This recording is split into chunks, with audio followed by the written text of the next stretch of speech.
Yes, twelfth class तुम्हारा बेटा relation वाला टॉपिक कंप्लीट हो गया है एक्सरसाइज 1.1 में। अब मैं 1.2 करवाऊंगी। पहले आज इसका सारा बेसिक क्लियर करूंगी। टॉपिक है फंक्शन, ठीक है। फंक्शन चैप्टर का नाम है रिलेशन एंड फंक्शन, रिलेशन 1.1 और फंक्शन 1.2। पहले मैं इस वीडियो में क्लियर करूंगी फंक्शन क्या होता है। हालांकि ये फंक्शन की डेफिनेशन और ये फंक्शन क्या होता है ये चीज़ तुम 11th क्लास में रीड करके आ चुके हो, फिर भी एक्सप्लेन करना ज़रूरी है, ठीक है। एक बार रिवाइज करवा रही हूँ एंड देन नेक्स्ट वीडियो में हम करेंगे types of function, 1 function, on 2 function, ठीक है। लेकिन सबसे पहले फंक्शन क्या होता है, डेफिनेशन ऑफ फंक्शन। पहले डेफिनेशन लिख रही हूँ, फिर एग्जाम्पल देके क्लियर करूँगी कि बेसिकली ये फंक्शन होता क्या है। Function is a rule which associates every element of domain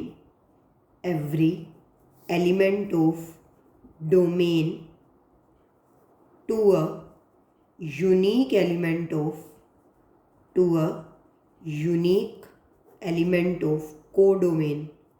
Function is a rule which associates every element of domain to a unique element of codomain.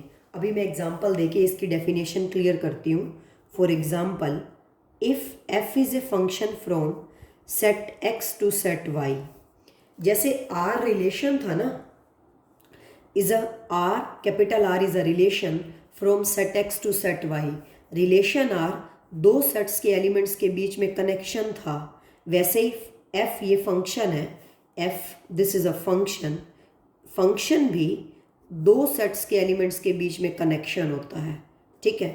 f is a function from set x to set y, ठीक है। मान लो set x में elements हैं x1, x2, x3। Clear करने के लिए सिर्फ 3 एलिमेंट्स ही ले रही हूँ। अगर x1 इस x को बिलोंग करता है तो तुम 11th क्लास में पढ़ के आए हो, ये जो f फंक्शन है इस x1 की इमेज को कहाँ ट्रांसफ़र कर देता है, y में। मतलब इसकी इमेज क्या होगी, f इसके ऊपर अप्लाई हो जाएगा, मतलब x1 की इमेज क्या होगी, f ऑफ x1। इसी तरह से x2 की इमेज क्या होगी, f इसके ऊपर अप्लाई हो जाएगा, f ऑफ x2। x3 की इमेज क्या होगी, f इसके ऊपर अप्लाई हो जाएगा, f ऑफ x3, ठीक है। अब देखो फॉर एग्जाम्पल, मान लो मेरे पास है f of x is equal to 2x plus 5, ठीक है। मैं ये पूछूं कि ये वाला फंक्शन 2 पॉइंट पे क्या वैल्यू ले रहा है। तुमने x के प्लेस पे 2 पुट किया लेफ्ट हैंड साइड में, तो राइट हैंड साइड में भी तो x के प्लेस पे 2 पुट करोगे। Yes, 2 2 2 4 plus 5 9। इसका मतलब फंक्शन 2 पॉइंट पे कोई वैल्यू ले रहा है। ऐसे ही यही फंक्शन 1 पॉइंट पे कोई वैल्यू लेगा। 1 पॉइंट पे क्या वैल्यू ले रहा है, 2 इंटू 1 2 प्लस 5 7। 1 पॉइंट पे कोई वैल्यू ले रहा है, 2 पे 3 4 5 6, सब पे कोई ना कोई वैल्यू लेगा। 0 -1 -2 -3 1.1 1.2 -2 -2.1 -2.2, सभी के कोई भी अगर हम पॉइंट पुट करते हैं, कोई भी पॉइंट पुट करने से ये कोई ना कोई वैल्यू तो ज़रूर ले रहा है। तो मैं मान लेती हूँ फंक्शन x1 पॉइंट पे क्या वैल्यू ले रहा है, y1। x2 पॉइंट पे क्या वैल्यू ले रहा है, y2। x3 पॉइंट पे क्या वैल्यू ले रहा है, y3। ये मैंने मान लिया क्योंकि फंक्शन किसी ना किसी पॉइंट पे तो कोई ना कोई वैल्यू लेगा। मैंने मान लिया x1 पॉइंट पे क्या वैल्यू ले रहा है, y1, x2 पॉइंट पे y2, x3 पॉइंट पे y3। तो हम इसको बोलते कैसे हैं, ये चीज़ तो मैंने तुम्हें रिलेशन के अंदर भी बताई थी। ये पहले आया और ये बाद में आया। हम इनको ऐसे बोलते हैं x1 y1 की प्री इमेज है और y1 x1 की इमेज है। x2 is the pre image of y2 and y2 is the image of x2। कहने का मतलब ये हुआ, हम इसको कैसे बोलते हैं, these x1 x2 x3 these are called the pre-images of y1 y2 y3 respectively, and these y1 y2 y3 these are the images of x1 x2 x3 respectively। ये इसकी प्री इमेजेस है, सिंपल सी बात है, और ये इसकी images हैं, ठीक है। और प्री इमेजेस की कलेक्शन को हम क्या कहते हैं, डोमेन। ये हमने रिलेशन में भी पढ़ा था। और इमेजेस की कलेक्शन को हम क्या कहते हैं, रेंज। और range including extra elements, whole set मिला के क्या बन जाता है, कोडोमेन। अभी फिलहाल तुम इसको डेफिनेशन को क्लियर करने के लिए फिलहाल इसको कोडोमेन समझो, बाद में मैं डोमेन, रेंज और कोडोमेन क्लियर करूंगी, ठीक है, जो कि 1 मिनट का काम है। लेकिन अभी फिलहाल इसको डोमेन और इसको कोडोमेन समझो। और ये तुम्हें क्लियर हो गया होगा, ये इसकी प्री इमेजेस हैं और ये इसकी इमेजेस हैं। Pre images, images. अब आगे, अब मैं डेफिनेशन क्लियर कर रही हूँ। Function is a rule, function is a rule, ठीक है, is a rule which associates every element of domain. Function एक वो रूल है जिसमें डोमेन का हर एक element, which associates every element of domain, जिसमें डोमेन का हर एक element to a unique element of codomain. Function एक वो रूल है जिसमें डोमेन का हर एक एलिमेंट, एवरी एलिमेंट का मतलब है डोमेन के हर एक एलिमेंट की बारी आनी चाहिए, हर एक एलिमेंट की इमेज ज़रूर प्रेजेंट होनी चाहिए। फंक्शन एक वो रूल है जिसमें डोमेन का हर एक एलिमेंट किससे एसोसिएट होना चाहिए, कोडोमेन के यूनिक एलिमेंट के साथ, कोडोमेन के one and only one element के साथ ही एसोसिएट होना चाहिए। कहने का मतलब ये हुआ, हर एक प्री इमेज की यूनिक इमेज होनी चाहिए, हर एक प्री इमेज की one and only one image होनी चाहिए। एक प्री इमेज की एक से ज़्यादा इमेजेस नहीं होनी चाहिए। अगर एक प्री इमेजेस की एक से ज़्यादा इमेजेस हैं, then according to the definition of function वो फंक्शन नहीं होगा। हर एक प्री इमेज की one and only one image होनी चाहिए, one and only one image होनी चाहिए।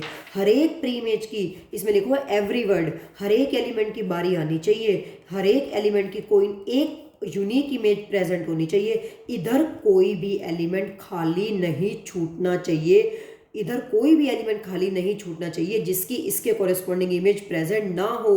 अगर इधर कोई भी, मान लो इस एलिमेंट की इमेज प्रेजेंट है, इस एलिमेंट की इमेज प्रेजेंट है, इस एलिमेंट की इमेज प्रेजेंट है, ये दो एलिमेंट्स, ये तुम्हें दिख रहे होंगे, ये दो एलिमेंट्स खाली छूट गए जिसकी इसके कॉरेस्पॉन्डिंग इमेज प्रेजेंट नहीं है। इधर कोई एलिमेंट खाली छूट गया जिसकी इमेज प्रेजेंट नहीं है, ये तो मैंने दो ले लिए, एक भी खाली नहीं छूटना चाहिए। और अगर खाली छूट रहा है, इधर इमेज प्रेजेंट नहीं है, then according to the definition of function वो फंक्शन नहीं होगा।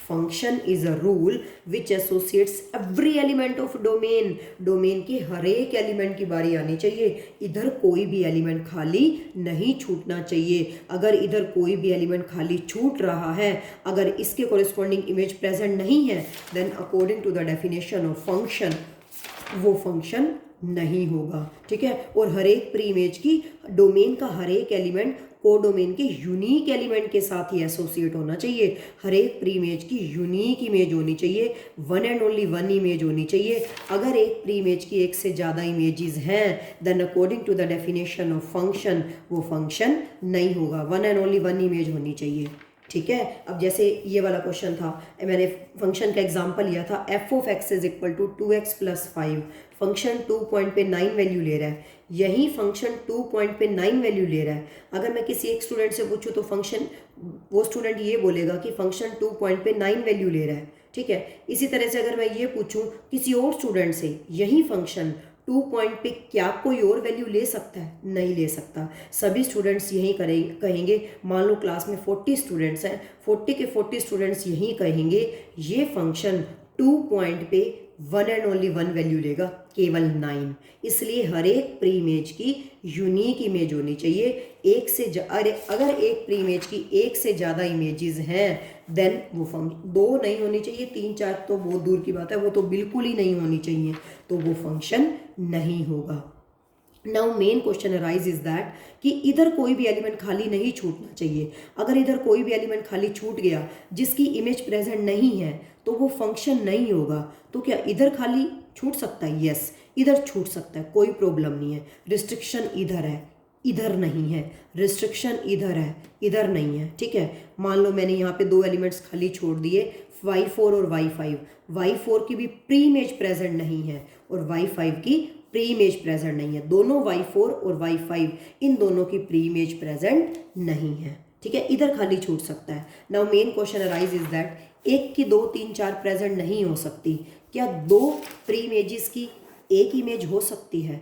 यस, ये पॉसिबल है। 3 की भी एक पॉसिबल है, कैसे? फॉर एग्जाम्पल है f of x is equal to x square plus 5। मान लो फंक्शन 2 पॉइंट पे क्या वैल्यू ले रहा है? 2 का स्क्वायर 4 प्लस 5 9। ओके, 2 की इमेज क्या है? 9। और यही फंक्शन -2 पॉइंट पे क्या वैल्यू ले रहा है? -2 का स्क्वायर 4 प्लस 5 9।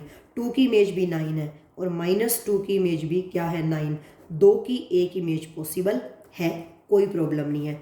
1 की 2 नहीं हो सकती, लेकिन 2 की एक हो सकती है, ठीक है। इसी तरह से 3 की भी एक हो सकती है, ठीक है।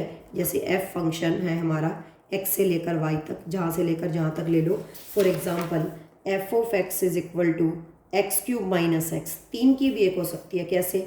ये फंक्शन 0 पॉइंट पे क्या वैल्यू ले रहा है? 0 का क्यूब 0 माइनस 0 0। 0 की इमेज क्या है? 0, ठीक है। ओके, अब मैं ले लेती हूँ 1। एफ ओ 1, 1 का क्यूब 1 माइनस 1 क्या आ गया? 0। 1 की इमेज भी क्या आ गई? 0, ठीक है। 1 की इमेज भी क्या आ गई? 0। अब मैं ले लेती हूँ -1। इसी क्वेश्चन के अंदर, इसी फंक्शन के अंदर -1 का cube -1 minus as it is x की जगह पे -1। ध्यान से, -1 का क्यूब -1 माइनस एक्स के प्लेस पे -1, ठीक है। ये माइनस ये रहा और ये x के प्लेस पे -1 प्लस 1, तो ये क्या आ गया? 0। इसका मतलब -1 की इमेज भी क्या आ गई? 0, ठीक है। 0 की इमेज भी क्या थी? देखो 0 की इमेज भी क्या थी? 0। 1 की भी 0, -1 की भी 0। 0 की इमेज 0, 1 की 0, -1 की 0 आ गई ना। 3 की एक, तो 3 की भी एक पॉसिबल है। 2 की भी एक पॉसिबल है, वो मैंने तुम्हें एग्जांपल दे दिया। F of x is equal to x square plus 5। 2 पे भी 9 -2, ठीक है। तो वही मैं रिस्ट्रिक्शन बता रही हूँ, इधर कोई भी एलिमेंट खाली नहीं छूटना चाहिए। अगर इधर कोई एलिमेंट खाली छूट गया तो इसकी कोरेस्पॉन्डिंग इमेज प्रेजेंट नहीं है, तो वो फंक्शन नहीं होगा।